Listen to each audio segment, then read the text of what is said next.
Hello, first let me introduce myself. My name is Arnetta Taylor. I am not a licensed nor certified practitioner in sociology, psychology, or any matter in mental health or emotional health. I'm just a woman who have experienced things in love and want to share them and want to get feedback from it and want to give these lessons in love because it's been so freely given unto me.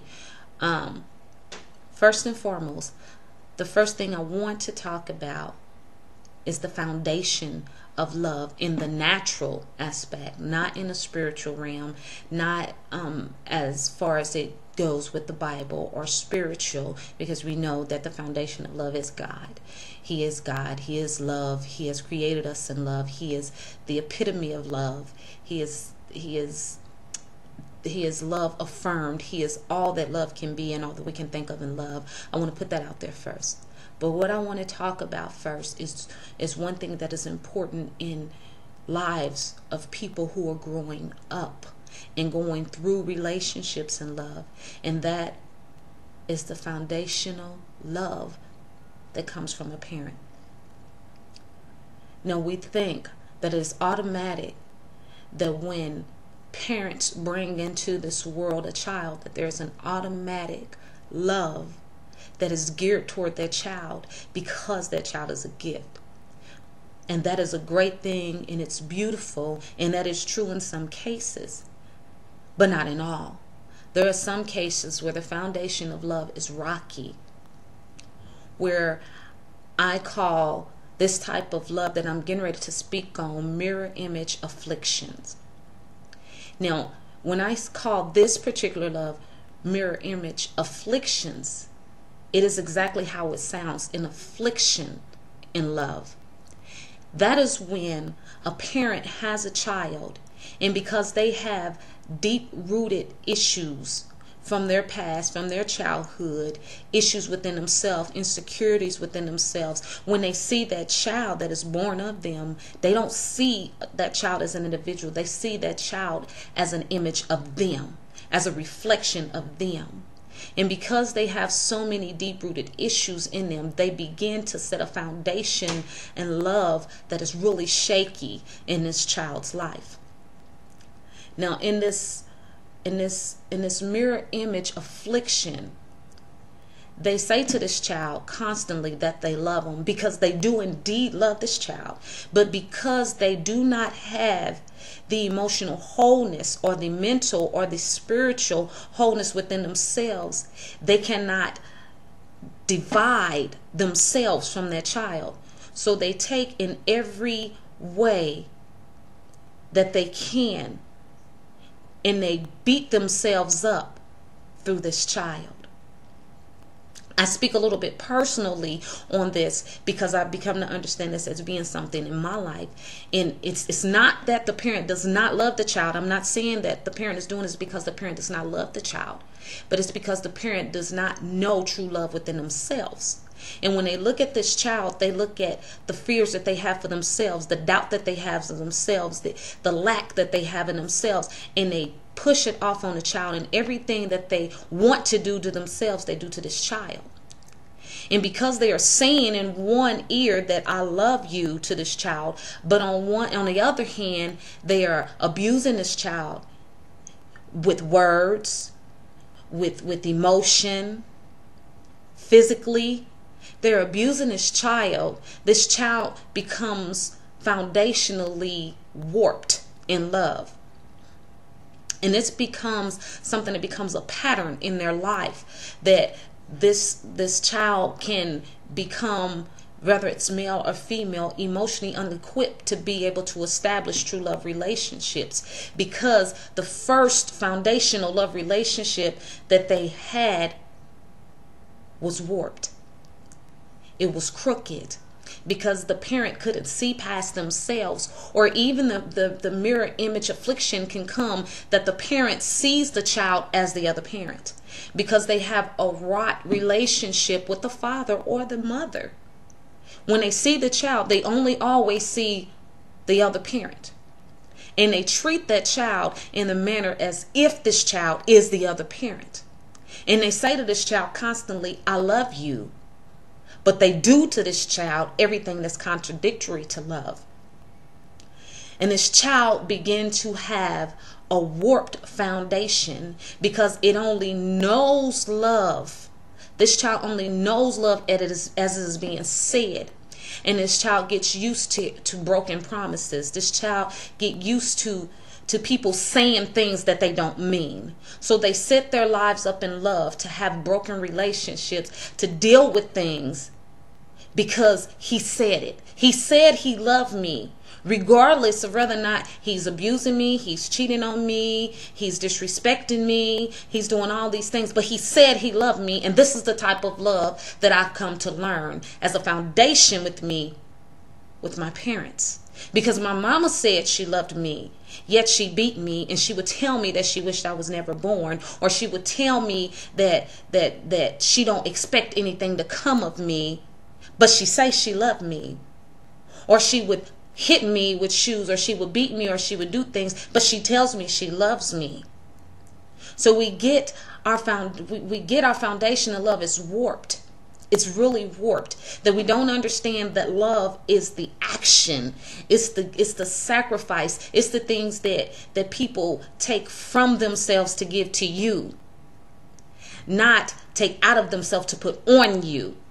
So this foundational love is very, very, very important, that people who are becoming parents and people who are already parents, who may have already started this type of seeding, need to understand that you can take this back, that you can help this child to be whole. You can't change what was, but you can help what will be by just acknowledging, look, I love you, and my actions weren't based upon you. I have to be real and say this was about me.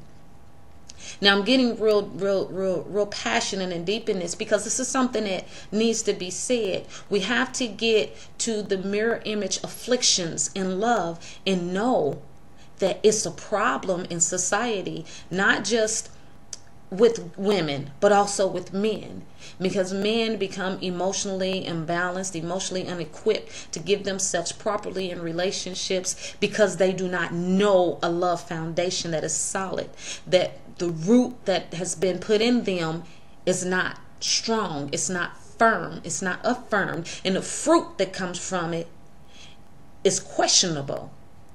So we have to affirm ourselves and establish ourselves and become founded in a true love. And you can only do that by saying, okay, let me look back on the first love that I had. Let me look back on the relationship that I had with my mother and my father. Some have relationships with their mother and their father, their mother or their father, however the family unit is, whether it comes from a two-parent home or single-parent home.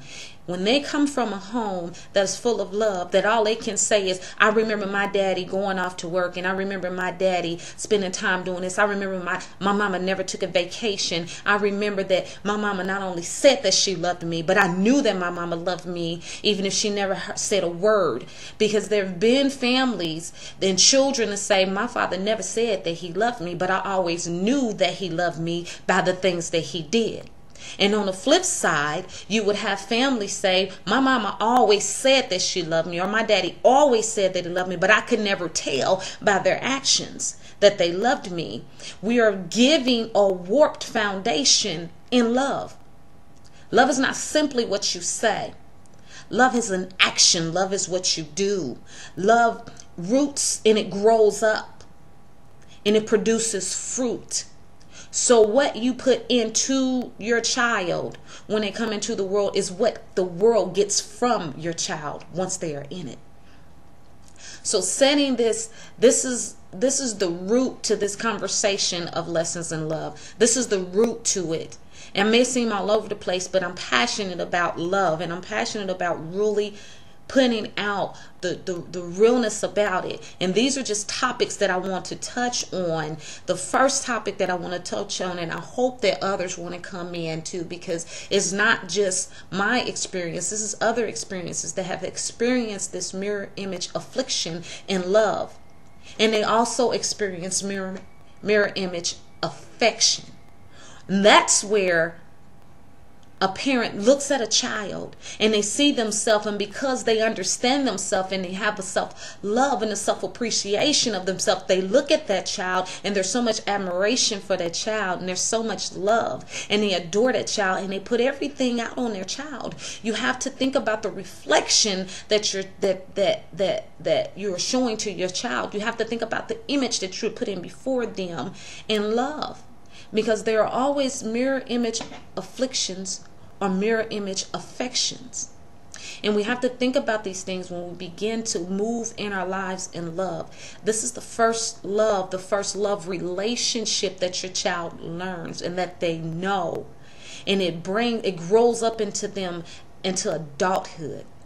And I really want to get on talking about lessons in love. I really want to pour this out, because that is the only thing that's going to heal the relationships in the world, regardless of what relationships we have. Now, I'm not trying to be a world changer, so to speak, but for wherever the start can come, it can come from here. There may be many who put on here and put negative comments and say, she's all over the place, I don't know what she's talking about, don't nobody need this is corny, who does she think she is? And that's fine. Everyone is entitled to their opinion. If you are that person who feels like lessons in love is not for you, then don't invite yourself into the conversation. But if you are that person, invite yourself into the conversation. Blog back, write comments, put some things down, say, yes, let's talk about this. Yes, this is something that is needed. I do have a mirror image relationship that I want to talk about. I have a mirror image affliction. I have a mirror image affection. I've had these issues in my life. You know, each one teach one, each one reach one. Your experience is not just so that you can say that you have gone through something. It's just so that it comes so that you can help somebody else out. Now, I'm not sure how far this video blog will go, but I pray that it will go so far that people will listen, and that people will put in their honest. I'm not looking for people to come in and throw out their degrees in what they studied to say this is proven. Yeah, what you studied is great, but what you lived is even greater. And it's good to know that you're not the only one who are going through things in lessons in love. Now, love is a great thing, and that's the reason why I'm putting this out here. Love is a great thing, and I want to be able to, if you've had negative first relationships with your parents, I want to be able to turn it around where you can look at your parent and you can love your parent in spite of their faults and sins against you, that you can love them and truly love them, and that you can move forward in every other love relationship, and that you can be successful, that you can gain an emotional balance, that you can gain a spiritual balance, that you can have a more fruitful spiritual relationship, because you now have a more effective natural relationship.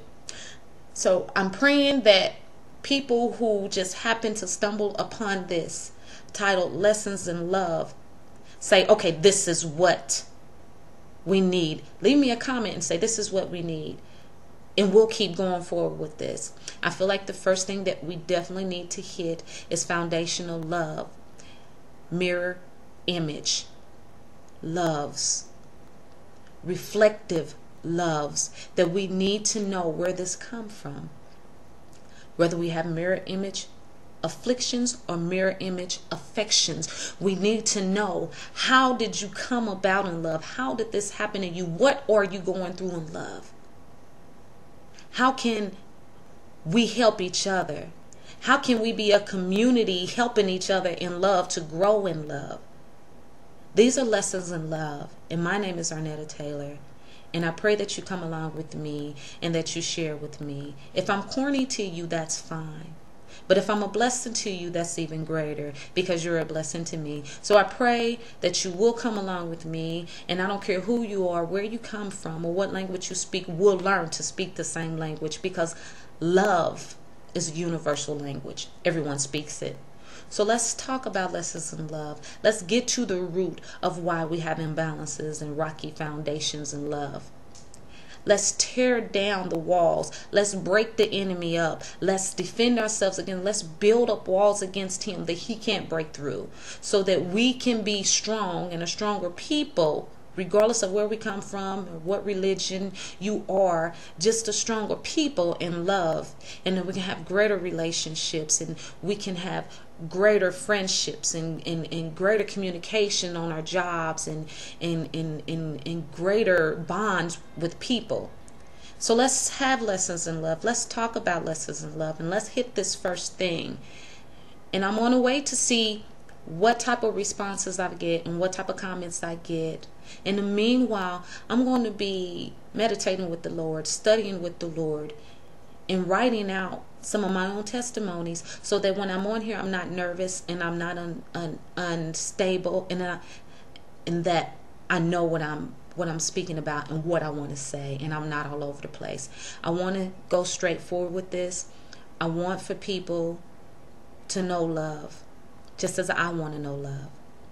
Thank you for taking the time to listen to what I have to say right now, and I pray that we all come together and that we do this. Thank you. Bye-bye.